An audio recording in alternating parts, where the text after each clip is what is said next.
दीन बंधु कृपा सिंधु कृपा बिंदु तू जिस कृपा से नाथ मेरी बुद्धि ऐसी हो। वृत्तियाँ द्रुतगामिनी हूँ आसमा में नाथ में, नदी नारे जैसे समाते हैं सभी जलनाथ में। जिधर भी देखूं उधर ही दर्श हो श्री राम का, आँख भी मीचूं तो देखूं मुख कमल घनश्याम का।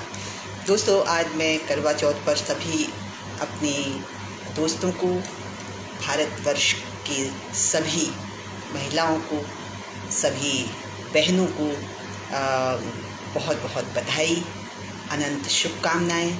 उनका सुहाग अमर रहे। आज एक ऐसी कहानी सुनाने जा रही हूँ जो 7 बहनों की सबसे प्यारी बहन थी।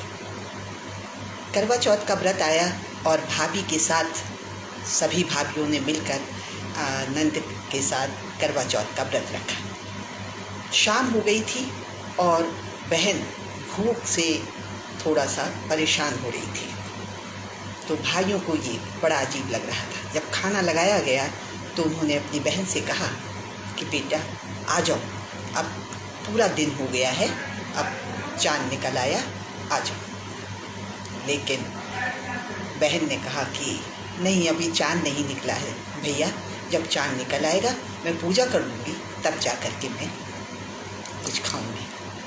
भाइयों को ये चीज़ बड़ी अजीब सी लगी। उन्होंने खाना तो छोड़ दिया और दूर पहाड़ी पर जाकर एक ऐसी रोशनी की जिससे दूर से वो चाँद नज़र आ रहा था।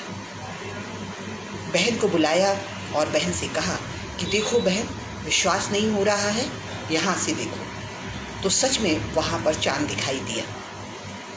भाई पर अटूट विश्वास करने वाली वो बहन जब खाना खाने के लिए तैयार हुई तो भाभियों ने उसे इशारा भी दिया कि तुम्हारे भाई प्यार की वजह से ये कर रहे हैं, यहाँ कुछ गड़बड़ है, आप इस बात को समझिए। लेकिन बहन ने भाई पर बहुत विश्वास करती थी। उसने कहा नहीं, मेरे भैया कभी झूठ नहीं बोलते हैं, और 7 के 7 भाई तो झूठ बोल ही नहीं सकते हैं। और उसने खाना खा लिया। दोस्तों, खबर उसी समय आई कि तुम्हारे पति बीमार हैं और आप आ जाइए। वो जाने के लिए जब तैयार हुई तो बहुत सारे अपशकुन हुए। जब माँ उनके लिए साड़ी निकाल रही थी तो कभी काली, कभी नीली, कभी अजीब अजीब कलर की साड़ियाँ आ रही थी। माँ को लगा शायद ससुराल जा रही है, थोड़ी रंग बिरंगी साड़ी ही पहन के जाना चाहिए। उसने कहा माँ इतनी देर लग रही है, मैं तो जैसी भी हूँ वैसी ही जाऊँगी, और वो वैसी ही निकल गई। दोस्तों, जब वहाँ पहुँची तो सामने नंद खड़ी हुई थी। नंद के चूँकि माँ ने कहा था कि रास्ते में जितने लोग जाएं, मिलते जाएं, सभी को प्रणाम करना, और वो करती भी गई। लेकिन जब दरवाजे पर नंद दिखी तो उसने उनके चरण स्पर्श किए और प्रणाम किया। अंदर जाकर देखा तो भाव विवल होकर गिर पड़ी, क्योंकि उसके पति खत्म हो चुके थे। उन्हें शमशान ले जाने दिया। वो बहुत रोई, चिल्लाई, पकड़ा उसको कि नहीं, मुझे नहीं जाने देंगे। लेकिन नियति को तो कुछ और ही मंजूर था। लोगों ने उसे ज़बरदस्ती शमशान घाट ले गए, लेकिन वो मानी नहीं। शमशान घाट में पहुंच गई। शमशान घाट जाकर के उसने कहा कि अब मैं इसे जलाने नहीं दूँगी। वो पूरी तरह बिफर गई।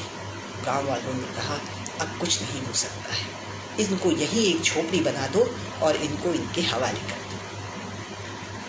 दोस्तों, बड़ी अजीब विडम्बना थी कि वो उसी झोपड़ी में अपने शौक को लिए समय व्यतीत करने लगी। घर से खाना आ जाता था, खा लेती थी, और इस तरह जब भी चौथ पड़ती थी वो व्रत रहती थी। पूरा साल हो गया और जब आज का दिन आया तो माँ थी, वो परीक्षा लेने के लिए आई। उसने अपनी नंद से कहा कि आज ऐसा करना, कल करवा चौथ है जैसे, तो उसने कहा आज मुझे सुहाग का सारा सामान पहुंचा देना। माँ ने कहा बहू तो पागल हो ही गई थी, लगता है बेटी भी पागल हो गई है भाई की याद में। क्या बोल रही हो, जब भैया ही नहीं है तो सुहाग का सामान कैसा। लेकिन पता नहीं क्या हुआ कि माँ को लगा ठीक है, अगर वो इसी में संतुष्ट है तो उन्होंने सारा सुहाग का सामान उन्हें दे दिया। नंद सुहाग का सामान उन्हें दे गई और दूसरे दिन उन्होंने जब देवी माँ उनके सामने आई तो उन्होंने कहा कि मेरी पति को, मेरे सुहाग को मुझे वापस कर दो माँ। उन्होंने कहा ये हो नहीं सकता है, क्योंकि ये नियति की तरफ से होता है, हम भी बाध्य हो जाते हैं। तो उन्होंने कहा मैं आपको नहीं छोड़ूंगी।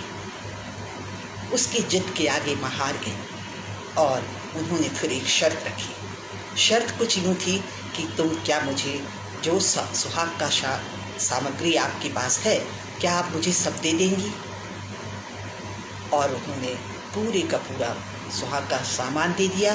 कहा माँ आप मेरी जान मांगे, मैं अपनी जान भी दे दूँगी।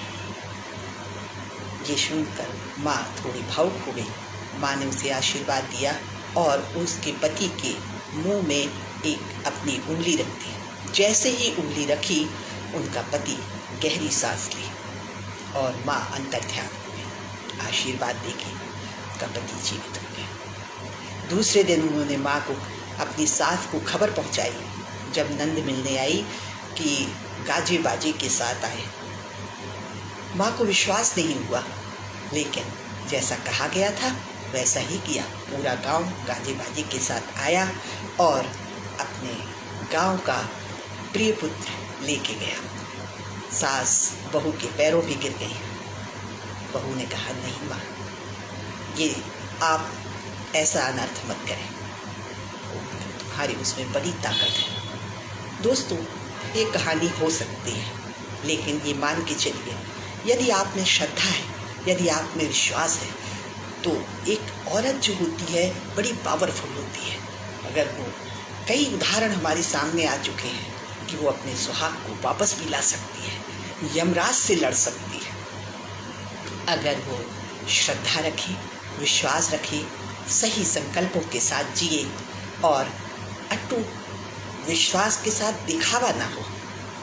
किसी भी रिश्ते में दिखावा ना हो। दिल से किए गए रिश्ते बहुत पूज्य होते हैं, भगवान भी इस गुलाम हो जाते हैं। ऐसे बहुत सारे उदाहरण आए जब माँ की परीक्षा ली गई, ऐसे बहुत से उदाहरण हुए जब सुहागिन की परीक्षा ली गई, ऐसे बहुत से उदाहरण हुए जब हमारी महिलाओं ने देश के लिए रक्षा की, यमराज से भिड़ गई। ऐसे बहुत से उदाहरण हमारे सामने आए हैं। इसलिए अपने पावर को पहचानिए, अपनी ताकत को पहचानिए। आप ही हैं अहम ब्रह्मास्मि, आप में वो ताकत है, आप में वो एनर्जी है, आप सब कुछ कर सकती हैं।